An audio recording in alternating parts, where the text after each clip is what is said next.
नमस्कार दोस्तों, मैं हूँ सौरभ वर्मा और आप देख रहे हैं हमारा यूट्यूब चैनल। इस वीडियो में मैं आपको 30 जुलाई को लखीमपुर की रिजल्ट पुलिस लाइन में अपने यूपी होमगार्ड यूपीएससी का पूरा ग्राउंड एक्सपीरियंस बताने वाला हूँ। मैं पूरी मदद से बताऊंगा कि जब मैं सेंटर पहुँचा वहाँ क्या क्या प्रक्रिया हुई और दिल्ली कैसे हुआ, पीएचडी कैसे हुआ और सबसे महत्वपूर्ण बात अगर आवेदन पत्र में कोई त्रुटि या सुधार की आवश्यकता हो तो उसकी प्रक्रिया कैसे होती है। अगर आप भी यूपी होमगार्ड भर्ती प्रक्रिया या आगामी यूपी पुलिस भर्ती प्रक्रिया में शामिल होने वाले हैं, तो अनुरोध आपके लिए बहुत उपयोगी होगा, इसलिए वीडियो को अंत तक जरूर देखें। मैं 30 जुलाई की सुबह निर्धारित समय से पहले लखीमपुर खीरी रेलवे लाइन पहुंच गया था। मेरी सलाह है कि कम से कम 30 से 60 मिनट पहले जरूर पहुंचे। सेंटर के मुख्य गेट पर पहुंचने के बाद सबसे पहले हमें कतार लाइन में खड़ा कराया गया। उसके बाद उम्मीदवारों को 10-10 लोगों के समूह में आगे भेजा जा रहा था ताकि पूरी प्रक्रिया व्यवस्थित तरीके से हो सके। सबसे पहले स्टार्ट में हमारे एडमिट कार्ड को हमारी original identity Aadhaar card, PAN card, driving licence card से मिलाया गया। इसके बाद जिसके पास पहले से मौजूद उम्मीदवारों की सूची में हमारे नाम और अन्य विवरणों का मिलान किया गया।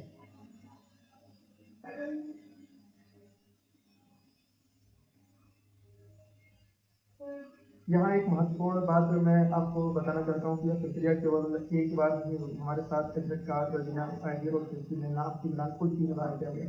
हर चरण में यही वेरिफिकेशन दोहराया गया, इसलिए आप सभी लोग अपना ओरिजिनल पहचान पत्र और एडमिट कार्ड हमेशा हाथ में तैयार रखें ताकि किसी प्रकार की परेशानी ना हो सके। इस सभी जांच के बाद हमें आगे बायोमेट्रिक सत्यापन के लिए भेजा गया। तो टीवी से पहले हमारा बायोमेट्रिक्स कराया गया, जिसमें मुख्य रूप से आई स्कैन और फोटोग्राफ लिया गया। इसका उद्देश्य सुनिश्चित करना था कि जो उम्मीदवार भर्ती प्रक्रिया में उपस्थित है वह सभी व्यक्ति हैं और आवेदन पत्र से संबंधित है। फिर दिल्ली तक में पहुंचने के बाद सबसे पहले अपने सभी मूल दस्तावेज ओरिजिनल डॉक्यूमेंट और उसकी फोटोकॉपी दिल्ली के अधिकारियों के सामने प्रस्तुत करनी पड़ी। अधिकारियों ने एक एक दस्तावेज को मेरे ऑनलाइन आवेदन पत्र से मिलान करना शुरू किया। नाम, पिता का नाम, जन्म तिथि, निवास प्रमाण पत्र, जाति प्रमाण पत्र और शैक्षणिक अभिलेख सभी विवरणों की सावधानी पूर्वक जांच की गई।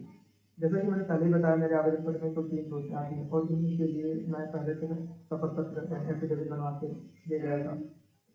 अगर मैं अपनी 3 त्रुटियों की बात करूँ तो पहली त्रुटि तो यह थी कि राज्य द्वारा निर्गत जाति प्रमाण पत्र के स्थान पर केंद्र सरकार के परिजनों हेतु निर्गत जाति प्रमाण पत्र का विवरण आवेदन पत्र में अंकित हो गया। और दूसरी गलती ये थी कि निवास प्रमाण पत्र में जो जारीकर्ता प्राधिकारी का पदनाम था वो उप जिलाधिकारी के स्थान पर सक्षम अधिकारी तहसीलदार दर्ज हो गया था। तो तीसरी गलती ये थी कि जो 10वीं की मार्कशीट 15 मई के स्थान पर 16 मई अंकित हो गई थी। और इन त्रुटियों के कारण मेरी फाइल को अलग अलग यानी साइड में रख दिया गया और मुझे बताया गया कि सीनियर अधिकारी के आने की प्रतीक्षा करें। उस समय थोड़ी घबराहट होना स्वाभाविक था, लेकिन मैंने अपने सभी मूल दस्तावेज और शपथ पत्र तैयार रखे। कुछ समय बाद सीनियर अधिकारी आए और उन्होंने स्वयं सभी अभिलेखों की पुनः जांच की। उन्होंने आवेदन पत्र, मूल दस्तावेज और शपथ पत्र का मिलान किया और जांच के बाद उन्होंने यह पाया कि सभी मूल अभिलेख विज्ञापन की शर्तों के अनुसार सही हैं और आवेदन पत्र में दी त्रुटियां दस्तावेज के आधार पर स्पष्ट रूप से सुधार हो गई। इसके बाद मेरे सुधार को मंजूरी दे दी गई और मेरी फाइल आगे की प्रक्रिया के लिए भेज दी गई। इस अनुभव से मैं सभी उम्मीदवारों को यह सलाह देना चाहूँगा कि यदि आपके आवेदन पत्र में वास्तविक त्रुटि है तो उससे संबंधित सभी मूल दस्तावेज और शपथ पत्र यानी एफिडेविट पहले से तैयार करके सेंटर ले जाएं। इससे प्रक्रिया काफ़ी आसान हो जाती है और आवश्यक परेशानी से बचा जा सकता है।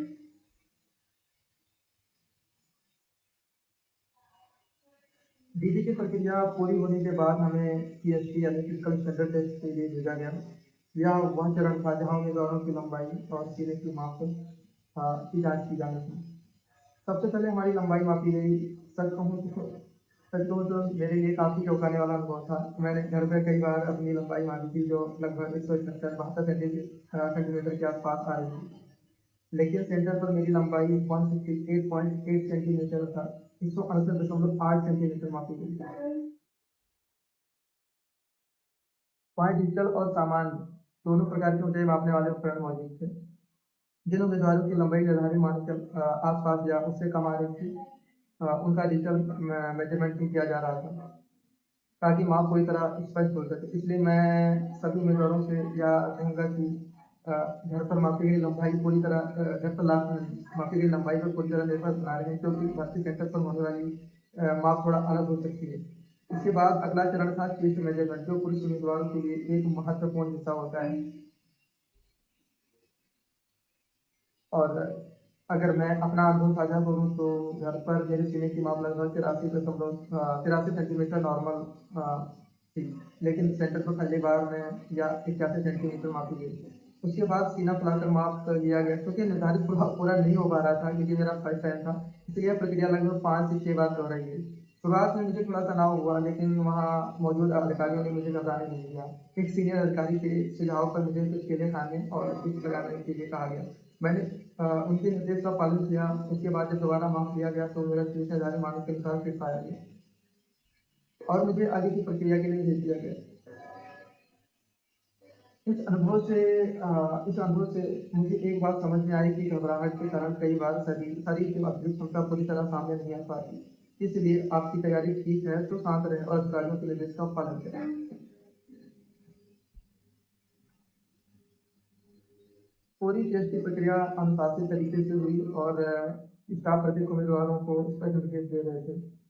अगर मेरी सलाह की बात करें तो मेरे अनुभव के आधार पर मैं कुछ महत्वपूर्ण सुझाव देना चाहता हूँ, जैसे कि सभी मूल दस्तावेज और कम से कम उनकी 1 से 2 प्रति साथ लेकर जाएं।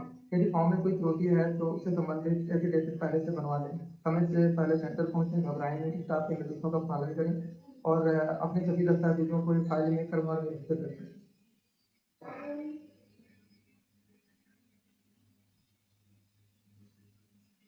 अब मैं उस दिन का रिजल्ट सारांश भी बता देता हूँ, जिसमें कुल बुलाए गए व्यक्तियों की संख्या 55 थी और कुल फिट किए गए व्यक्ति जिनकी संख्या 38 थी, कुल अंकित 11 और हाइट जिनमें से 11 में से 9 तो हाइट में अंकित कर दी गई और 2 चेस्ट में अंकित कर दी गई।